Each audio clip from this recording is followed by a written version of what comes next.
Bonjour chers camarades, je m'appelle Jean-Richard, je viens de la Côte d'Ivoire.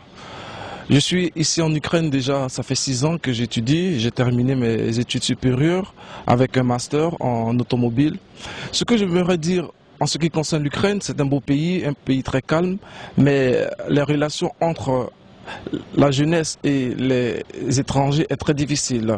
Encore que la population à 50-40% est très pauvre et donc il y a toujours des problèmes de conflits entre les étrangers et la population jeune. Et également des problème entre la police et les étrangers qui sont toujours à la trousse des étrangers pour... C'est vrai que l'immigration est tellement grande du côté de l'Europe qu'il faut vraiment les contrôles. Mais ici en Ukraine, les contrôles sont vraiment exagérés parce qu'on peut te contrôler au moins 10 fois par jour et c'est pas vraiment... pas trop agréable quand tu te sens trop à l'étranger, encore que tu vis sans les parents. Le seul conseil que je peux vous donner, étant étudiant ici en Ukraine, je vous demande d'étudier, d'aller en classe, parce que la langue russe est très difficile. Pour les personnes qui n'entreront pas en classe, ça sera très difficile pour ces personnes de bien apprendre et de bien comprendre la langue russe, parce que ici les cours à l'université sont donnés en langue russe. Et bientôt, on parle ici on dit aussi que les cours seront donnés en langue ukrainienne. Ça sera encore très difficile pour les étrangers.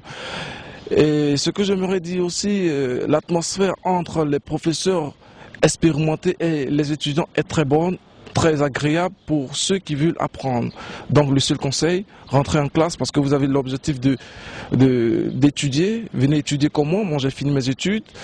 Et ce que j'aimerais vous dire, pour les personnes qui n'ont pas les moyens financiers pour pouvoir subvenir aux besoins de leurs études, c'est très difficile parce que s'il n'y a pas de travail, il n'y a pas de travail officiel et également il n'y a pas de travail officieux également. Donc si vous n'avez pas les moyens pour pouvoir subvenir à vos études pour 6 années d'études, le conseil que je vous donne, c'est mieux de rester en Afrique et chercher d'autres moyens pour avoir des diplômes de l'étude supérieure. Je vous remercie.